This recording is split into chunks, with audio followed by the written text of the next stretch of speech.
ሰላም ባንዳ ቲዩብ ፕሮግራም ጀምሯል። ይህ ፕሮግራም ሶስተኛ ክፍል ወይም ክፍል 3 ላይ ነው ያለው። ክፍል 3 ላይ አሁንም ባንዳ እና የባንዳ ተግባራትና ባህሪያት ላይ አተኩረን ነው የምንነጋገረው። ሼር ኮፒ ሊንክ እንዳትረሱ አደራ። በተለይ ሰብስክራይብ አድርጉኝ ለሁሉም እንዲዳረስ ሼር ማድረግ እንዳትረሱ። በበለጠ ደግሞ ገብታችሁ ፕሮግራሙን መከታተል የምትችሉ እድሉን ያላችሁ ሰዎች በሙሉ መከታተል ትችላላችሁ። በአማርኛና በትግርኛ ይቀርባል። ቀጣይ በትግርኛ ፕሮግራም ይኖረናል። በአሁኑ ክፍል 3 በአማርኛ ይቀርባል። ምክንያቱም እስከ 4ኛ ድረስ ተነጋግረንበታል የባንዳ ባህሪያትና ተግባራት። አሁን ከ5ኛ ጀምሮ ነው ከ6ኛ ጀምሮ የምንነጋገረው። በደንብ እየተነተነ እንሄዳለን። በባለፈው ባንዳ ወያኔን ይገልጻል። የወያኔ ግሩፕ ባንዳ ነው። ከመሰረቱ የባንዳ ባህሪና የባንዳ ተግባራት ነው ያሉት። ኢትዮጵያንም የትግራይ ህዝብንም የምስራቅ አፍሪካንም ህይወትና የፖለቲካ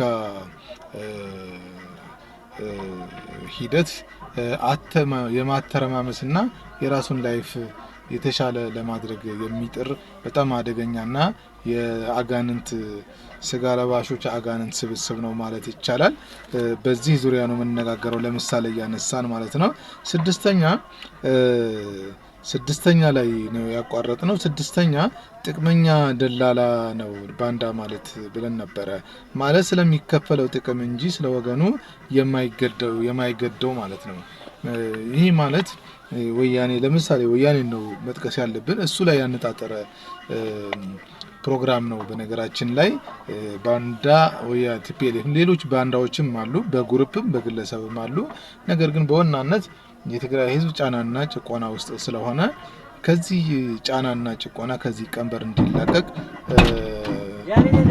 ብዙ ስራ ይሰራል ብዬ አስባለሁ። በዋናነት እዚህ ላይ እንነጋገራለን። ጥቅመኛ ደላላ ማለት ለራሱ ትርፍ እንጂ ለሌላ ሰው ምንም ደንታ ቢስ ነው ማለት ነው። ለተከታዮችና ለራሱ ብቻ ነው ማሰብ የሚችለው። ስለዚህ ቲፒኤልኤፍ ሲፈልግ ወርቅ ይሸጣል፣ እርዳታ ይሸጣል፣ ብረታ ብረት ይሸጣል፣ ከውጭ ድጎማ ይሰጠዋል። በተዘዋዋሪ በህዝብ ስምም ከፌደራል መንግስትም ከሌሎችም ይቀበላል። ግን ወደ ራሱ ካዝና ነው የሚያስገባው። የትግራይ ህዝብ መከራ ውስጥና ስቃይ ውስጥ እያለ እሱ ሌላ ታሪክ ውስጥ ነው የሚገባውና ብዙ ጊዜ ለምሳሌ እንገራችሁ በትግራይ ህዝብ ላይ የተፈጸመ በደልና ግፍ እንዳለ ይታወቃል። በተለይ በኤርትራ መንግስት በሻቢያ ብዙ መከራና ግፍ ትግራይ ላይ አድርሷል። የዘር ማጥፋት ወንጀል ፈጽመዋል ማለት ይቻላል። ብቻ እነሱ የሚያሳብቡት አማራን ነው። ነገር ግን ዘንድሮ ደግሞ የሰማነው ከሻቢያ ጋር ጓደኝነትና የትግል አጋር የማድረግ እንቅስቃሴ እያደረጉ እንደሆነ ሰምተናል። በግልጽም እየተናገሩ ነው። ስለዚህ ለ3 ቀናት የሀዘን አዋጅ ታውጆ ነበር። የምታስታውሱ ከሆነ ለ3 ቀናት የሀዘን አዋጅ ታውጆ ነበር። በዚያን ጊዜ የሀዘን አዋጅ ታውጆ እያለ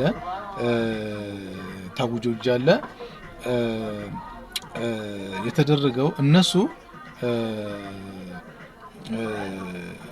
የጌታቸው ረዳን ስልጣንና ጊዜያዊ አስተዳደርነትን ለማስወገድ ሌት ተቀን ይሰሩ ነበረ።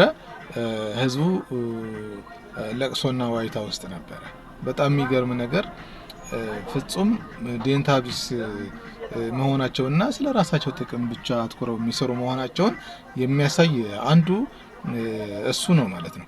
ምክንያቱም የሰሩት ስራ ቢታይ በእያንዳንዱ አካባቢ ከቻሉ በእያንዳንዱ ቀበሌ ካልቻሉ ደግሞ ተበታትነው በዞንና በወረዳ እየሄዱ ማጽናናትና አይዟችሁ ለሀገራቸው ነው የተዋደቁት ሞቱ አይባልም ብለው ማጽናናት ሲገባቸው ህዝቡን ወደ ለቅሶ ለ3 ቀን ብለው ለ3 ወር ነው ለቅሶ በለቅሶ የሆነውና ለሶስት ቀን የሀዘን ቀን ብለው ካወጁ በኋላ የጌታቸው ረዳ ስልጣን ለመሻማትና ለመቀራመት ላይታች ሲሉ ከርሟል።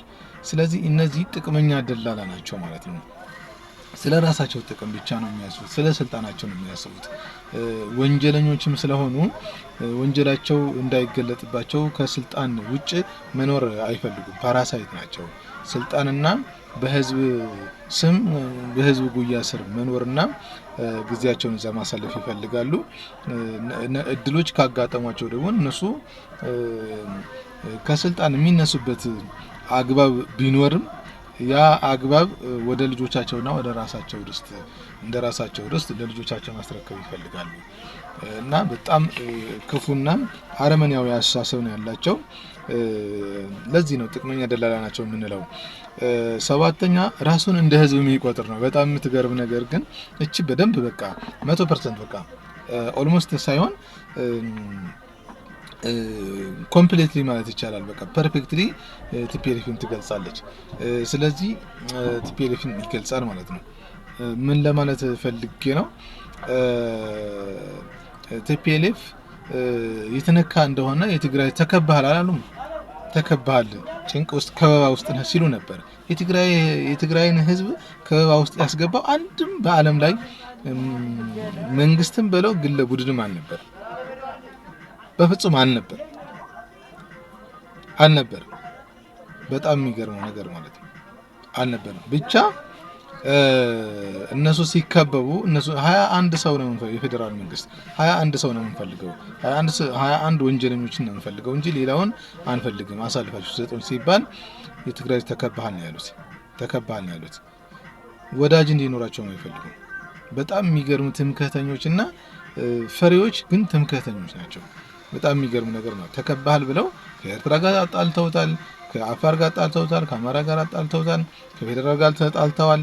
ከራሳቸው ጋር የተጣሉ ናቸው። በነገራችን ላይ ሰዎቹ ከራሳቸው ጋር የተጣሉ ናቸውና ብዙ ጊዜ ራሳቸውን እንደ ህዝብ የሚቆጥሩ ናቸው። በቃ የትግራይ ህዝብ ታዲያ ከፕሪቶሪያ ስምምነት በኋላ ሰላም አግኝቶ